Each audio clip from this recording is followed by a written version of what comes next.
आचार्यगण, प्रतिवर्ष हम योग दिवस पर इसी प्रकार कार्यक्रम करते हैं। मुझे इस दृष्टि से कुछ बातें आपसे बतानी हैं कि योग वास्तव में एक दिन का काम नहीं है। हमारा जीवन योगमय बने, इस पर हमें चिंतन करना चाहिए। योग से हम परमात्मा से जुड़ते हैं ऐसा कहा जाता है, परंतु प्रारंभ होता है अपने से जुड़ने से। हम अपने से कितना जुड़ पाते हैं, ये हमारे द्वारा किए गए योग के आसनों से परिलक्षित होता है। और ये संभव तब होता है जब हम प्रतिदिन इसका अभ्यास करें। योग कोई एक दिन की प्रक्रिया नहीं है, और केवल आसन ही योग नहीं है। एक बहुत बड़ी गलतफहमी लोगों ने पाल रखी है कि जब वो कहते हैं मैं योगा करता हूं, पहली बात तो योगा शब्द कोई नहीं है, योग शब्द है। योगा अमेरिका से आया 70s में। अमेरिका में ये बहुत पॉपुलर था, और फिर भारत के लोगों को लगा कि हमें भी करना चाहिए, जबकि योग हमारी ही वस्तु है, कि हमारी ही एक क्रिया है, हमारी एक गुणवत्ता है। हमारे यहाँ इसका उद्भव हुआ, अमेरिका के लोगों ने इसको अपना लिया, अलग अलग नाम देकर उन्होंने स्टूडियोज बना लिए। कहीं विक्रम योगा है, कहीं कोई योगा, कोई योगा है, ऐसे वहाँ योग के नाम से दुकानें चलती हैं। फिर लोगों को लगा भारत में, क्योंकि महर्षि महेश योगी जब बाहर गए, उन्होंने उन लोगों को वास्तव में योग सिखाया। और फिर कैसे लहर आई भारत में योग की, ये भी अनुसंधान का विषय है। परंतु आज स्थिति ये है कि वर्ष में 21 जून को योग करना है, ये एक उत्सव की बात बन गई। योग मेरे जीवन का अंग बने, इस पर चिंतन कैसे होगा, इस पर थोड़ा विचार करने का प्रयास करेंगे।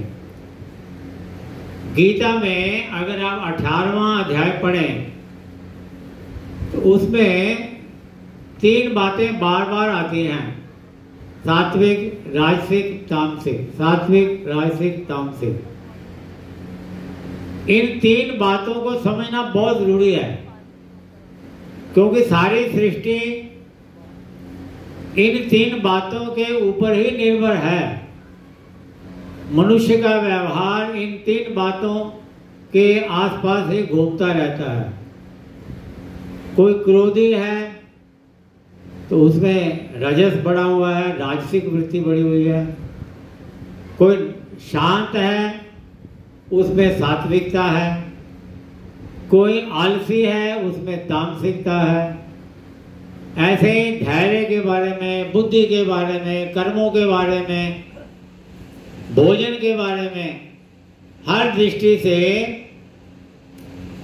इन 3 कैटेगरीज में इन चीज़ों को बांट दिया गया है। और ये मैंने नहीं बांटा, ये भगवान कृष्ण के वचन हैं, जो 18वें अध्याय में हम पढ़कर समझ सकते हैं। अगर आपको क्रोध आ रहा है तो समझ लीजिए कि आपके अंदर रजस और तमस बढ़ गया है। उस समय आप सचमुच में अगर योगी हैं, अपने ऊपर काबू है, तो अगर आप कक्षा में हैं और कोई बच्चा आपकी बात समझ नहीं पा रहा, तो उस समय अगर आपका क्रोध बढ़ा तो विचार करिए कि मेरा रजस बढ़ रहा है, मुझे इसे नीचे लाना है। और अगर आप सचेत हैं, सतर्क हैं, अलर्ट हैं, तो आप क्रोध पर काबू पा लेंगे। ऐसे अगर आपको प्रातःकाल उठने का मन नहीं कर रहा है, तो आप मानकर चलिए कि आपका तमस बढ़ा हुआ है। तो उस तमस को काबू करने के लिए आप अपने बिस्तर पर ही हाथ पैर मारिए, पैर चलाइए, साइकिल जैसे चलाते हैं, अंगड़ाई लीजिए।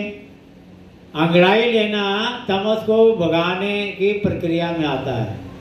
प्रातःकाल, क्योंकि सारी रात हम सोए होते हैं तो रक्त का प्रवाह भी धीमा हो जाता है।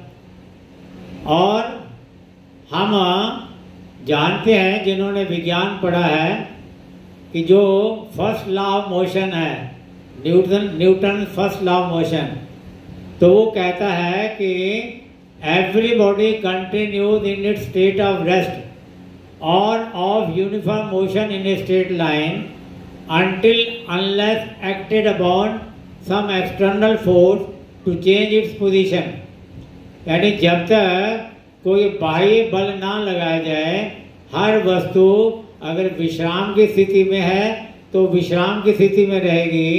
अगर वो एक रेखा में समान गति से यूनिफॉर्म मोशन में चल रही है तो उसी में चलती रहेगी, जब तक कि कोई बाह्य बल उसकी स्थिति को परिवर्तित करने के लिए ना लगाया जाए। तो यही स्थिति हमारी सब होती है कि हम 6 घंटे 7 घंटे लेटे रहे, तो अब शरीर कहता है लेटे ही रहो। उस समय बाह्य बल की जगह आपको आंतरिक बल लगाना पड़ता है। आंतरिक बल जो है, विवेक का बल लगाते हैं हम, और फिर हाथों पैरों को हिलाते हैं, आप खड़े हो सकते हैं, बैठ सकते हैं, चल सकते हैं। तो इस तरह जो है हमें सात्विक, राजसिक, तामसिक इन 3 बातों को, क्योंकि समय की सीमा इसलिए यहीं छोड़ रहा हूँ, और गीता पढ़कर 18वें अध्याय को पढ़कर आप इसकी जानकारी भी प्राप्त कर सकते हैं और अपने अंदर कौन सा जो तत्व है, जो रजस बढ़ गया है या तमस बढ़ गया है या सत्व बढ़ा है, उसकी जानकारी लेकर अभीष्ट परिवर्तन अपने विल पावर से कर सकते हैं। अब विल पावर कैसे बढ़ती है? तो विल पावर को बढ़ाने के लिए जहाँ व्यक्ति मोटिवेशनल बातें सुनता है, मोटिवेशन देने वाले लोगों से मिलता है, वहाँ सबसे बड़ी बात होती है भोजन।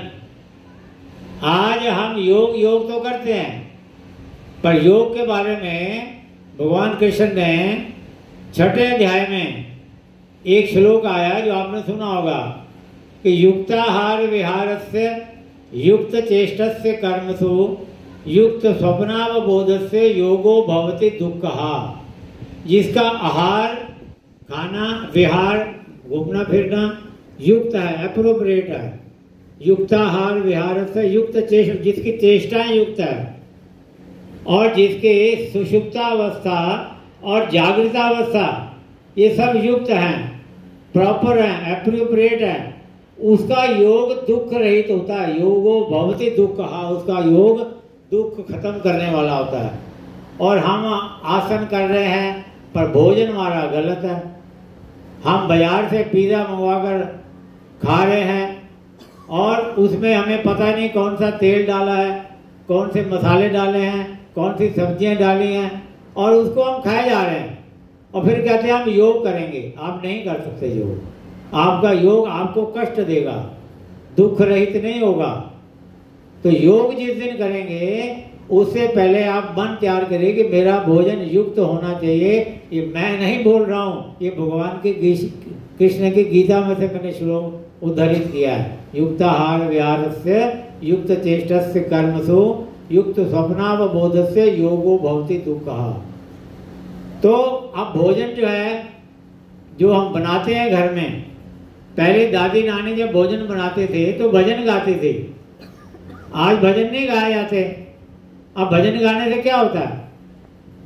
आप जब हाथ से पेड़ा बना रहे हैं तो हाथ का असर जो है, हाथ में जो वाइब्रेशन है जो यहाँ से उत्पन्न हो रही हैं, मन में जो विचार है वो हाथों में उसका असर आ जाता है, वो आटे में जा रहा है, वो रोटी में जा रहा है।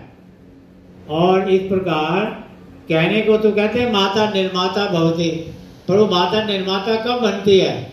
वो केवल बच्चे को जन्म देकर माता नहीं बनती है, निर्माता नहीं बनती है। जन्म देना बहुत छोटी प्रक्रिया है, हालांकि उसमें बहुत कष्ट होता है माता को, परंतु वास्तव में बच्चे का निर्माण करना जो है वो सबसे कठिन काम होता है। हमारे यहाँ कहा जाता है, जननी जने तो भक्त जन, या दाता या शूर, नहीं तो जननी बांझ रहे काहे गवाए नूर। तो हम चाहते हैं कि हमारा भारत विश्व गुरु बने, तो विश्व गुरु बनाने का दायित्व किसका है? वो माताओं का है। पिता जो है उसका रोल बहुत कम होता है। उसका रोल होता है कि घर में सामान उपलब्ध कराना और बाह्य जो सुख सुविधा है उसका प्रबंध करना। पर माँ ने बच्चे की एक एक चीज का ध्यान रखना है, और उसमें उसको मैं क्या भोजन करवा रही हूँ इस पर भी बहुत ध्यान देना है। भोजन के लिए जो पैसा खर्च होता है, वो अन्न जो आता है गलत पैसे से, वो अन्न भी गलत बन जाता है। इसलिए ठीक ढंग से ठीक अन्न आता है, और बनाने वाले का मन भी अगर ठीक है और वो मन में शुद्ध विचार रखते हुए भोजन तैयार करता है, और परोसता भी प्यार से है, क्योंकि बनाना एक प्रक्रिया है और प्यार से परोसना उससे भी बढ़िया प्रक्रिया, आवश्यक प्रक्रिया है। तो बात छोटी सी बता रहा हूं मैं, परंतु इसका बालक के जीवन पर, घर में जितने सदस्य हैं उनके व्यवहार पर बहुत असर पड़ता है, बहुत परिणामकारी होता है। अगर हमने भोजन ढंग से बनाया, ढंग से खिलाया, प्यार से खिलाया। अब जो खाने वाला वो भोजन कैसे कर रहा है? आज स्थिति ये है कि हम हर काम फटाफट करते हैं। भोजन को हम इतनी जल्दी खाते हैं कि जैसे ये ऑप्शनल सब्जेक्ट है। सबसे इम्पोर्टेंट काम भोजन करना होता है, जो हम भूल चुके हैं। ये भी योग है। अब उस समय आप जुड़े हुए अपने से, आपने एक कौर लिया, मुंह में डाला, उसको चबाए जा रहे हैं, चबाए जा रहे हैं। जब तक पानी नहीं हो जाता तब तक उसको निगलना नहीं होता है। हम फटाफट खा जाते हैं। कारण क्या है कि जल्दी खाने से एक तो भोजन ज़्यादा खाया जाता है, दूसरा जो उसका पाचन मुंह के अंदर होना चाहिए था, क्योंकि यहाँ पर हमारे सैलिवरी ग्लैंड्स हैं जिनमें से टाइलिन नाम का पदार्थ निकलता है, और वो टाइलिन की नेचर एल्कलाइन है, और कार्बोहाइड्रेट जो हजम होता है वो टाइलिन उसको हजम करता है। आप सूखी रोटी को मुंह में डालकर चबाते रहिए तो धीरे धीरे वो रोटी मीठी लगने लग जाती है, क्योंकि वो जो कार्बोहाइड्रेट है वो ग्लूकोज में चेंज हो गया, और चेंज करने का काम किया आपके टाइलिन ने। जितना आप चबाएंगे उतना टाइलिन नाम का पदार्थ ज़्यादा निकलेगा, और उतना ही भोजन ज़्यादा बचेगा, और पेट में भोजन नहीं पचता। जो खासकर कार्बोहाइड्रेट है वो आंतड़ियों में पचते हैं या दांतों के द्वारा पचाए जाते हैं। तो जिन लोगों को जल्दी जल्दी खाने की आदत होती है तो वो दांतों से तो काम लेते नहीं, अब काम आंतों का हो गया। आंतें कमज़ोर हो जाएंगी जब उनको काम ज़्यादा करना पड़ेगा। इसलिए आप देखते हैं कि लोग कायम चूर्ण खाते हैं, इसबगोल खाते हैं, त्रिफला खाते हैं कि सुबह जो है उनको शौच मुश्किल से होता है। तो भोजन करना, बनाना और भोजन करने से पहले हाथ मुंह धोना, भोजन किस प्रकार बैठकर करना, किस प्रकार की मनस्थिति में करना, और भोजन करते हुए टीवी बंद रखना, ध्यान केवल भोजन पर, प्यार से भोजन करना, खुशी खुशी भोजन करना, ये सारे काम जब हम करेंगे तब हमारा योग सिद्ध होगा। क्योंकि ये काम भी योग ही है। उस समय हम जुड़े हुए हैं किससे? अन्न भगवान से जुड़े हुए हैं। अन्न जो है हम प्यार से ग्रहण कर। अब देखिए कि यहाँ पर विद्यालय में हमें बताया जाता है कि शरीर ठीक करना है तो शारीरिक शक्ति बढ़ाने के लिए योग करो, प्राण शक्ति बढ़ाने के लिए प्राणायाम करो। मन शक्ति बढ़ाने के लिए क्या बताया जाता है? मन शक्ति बढ़ाने के लिए संगीत है। हम बच्चों को कहाँ गीत याद कराते हैं? कहने को एक गीत याद होना चाहिए मास में, पर हमारे कितने बच्चे ऐसे हैं जो नर्सरी से अब तक पढ़ रहे हैं और उनको 10 गीत याद है। आप अपने परीक्षा लीजिए घर क्लास में। मुझे 4 गीत याद किए हुए बच्चे नहीं मिले आज तक। इतना घूमता हूँ मैं विद्यालयों में। हमारा आग्रह ही नहीं है, और हम कहते हैं बच्चों का मन दुर्बल है। बच्चों का मन सबल कैसे होगा? सबल तो उसका संगीत से होगा, और संगीत में भी जो गीत है उसकी इंपॉर्टेंस है। अब गीत बच्चे फिल्मी तो याद कर लेते हैं, परंतु जो गीत मेरे हिसाब से 4 प्रकार के गीत जो है वो बच्चों को आने चाहिए। उसमें आप कह सकते हैं रिक्रिएशनल है, मोटिवेशनल है, डिवोशनल है, पैट्रियोटिक है। इसके अलावा कोई गीत होता ही नहीं है जो काम का हो, बाकी सारा कचरा है। यानी जो गीत मुझे मनोरंजन दे रहा है, सात्विक मनोरंजन, जो गीत मुझे प्रेरणा दे रहा है, जो गीत मेरे अंदर प्रभु की प्रति भक्ति पैदा कर रहा है, जो गीत मेरे अंदर देशभक्ति पैदा कर रहा है, वही गीत है। बाकी सब कचरे की श्रेणी में आते हैं। और आज क्या हो रहा है, आप किसी के साथ कार में बैठ जाइए, वो कौन से गाने लगाता है? वो गाने ऐसे लगाएगा कि जिसको सुनने का कोई अर्थ ही नहीं है, निरर्थक गाने होते हैं। तो मन को अगर बलवान करना है तो अच्छा संगीत लेना चाहिए। अब बुद्धि बलवान करने के लिए क्या है? बुद्धि बलवान करने के लिए हमें एक बात बताई जाती है कि संस्कृत जो है, जो इसका सहारा लेता है, वो ना केवल संस्कृति से जुड़ता है बल्कि उसकी बुद्धि भी बलवान होती है। आज आपको एक नई जो किसी ने खोज की है, और वो खोज करने वाला भारतीय नहीं है, वो खोज करने वाला विदेशी है। भारतीय ने उस सदियों से उस पर इम्प्लीमेंट किया, पर शायद उनको ये बात ध्यान में नहीं आई जो उस व्यक्ति ने बता दी। उसका नाम जेम्स है, पूरा नाम बाद में एच आता है, हर्ट एच प्रकार से नाम है। जनवरी 2018 में उसने खोज की और उसका नाम था संस्कृत अफेक्ट। मुझे भी अभी 2-3 हफ्ते पहले सुनने को मिला हर समाज के प्रवचन में। संस्कृत अफेक्ट क्या है? जब कोई व्यक्ति संस्कृत के श्लोक याद करता है, सुनता है, उच्चारण करता है, तो हमारे यहाँ पर गुरुकुलों में यही पढ़ाया जाता था, इसलिए लोगों को वेद याद हो जाते थे, गीता याद हो जाती थी। तो संस्कृत इफेक्ट जो है वो क्या है कि मस्तिष्क में ग्रे मैटर बढ़ता है, और जब ग्रे मैटर बढ़ता है तो स्मरण शक्ति बढ़ती है। तो हमें बच्चों को अगर वास्तव में बुद्धिमान बनाना है तो घर में संस्कृत का वातावरण बनाइए। संस्कृत को आप आजकल YouTube में सब कुछ मिल जाता है, संस्कृत के श्लोक, गीता के श्लोक, उसको सुनने के लिए कहिए, उसको याद करने के लिए कहिए, ताकि वो बच्चा जो है उसकी बुद्धि का विकास हो। विद्या भारती कहती है संस्कृत से बुद्धि बढ़ती है, परंतु संस्कृत इफेक्ट से उसका वैज्ञानिक पक्ष सामने आ गया कि बुद्धि क्यों बढ़ती है, क्योंकि संस्कृत बोलने से, सुनने से, याद करने से ब्रेन का ग्रे मैटर डेवलप होता है। तो इस प्रकार जो है हम बच्चों में संस्कृत के प्रति रुचि पैदा करें। आज अगर उनको अपने संस्कृत के प्रति रुचि पैदा कर दें तो कल का समय संस्कृत का ही है। कोई समय आएगा जब संस्कृत बोलने वालों की इतनी कीमत होगी कि आप आज कल्पना नहीं कर सकते। जिस व्यक्ति को विज्ञान आएगा और संस्कृत आएगी उसकी कीमत करोड़ों में पड़ने वाली है।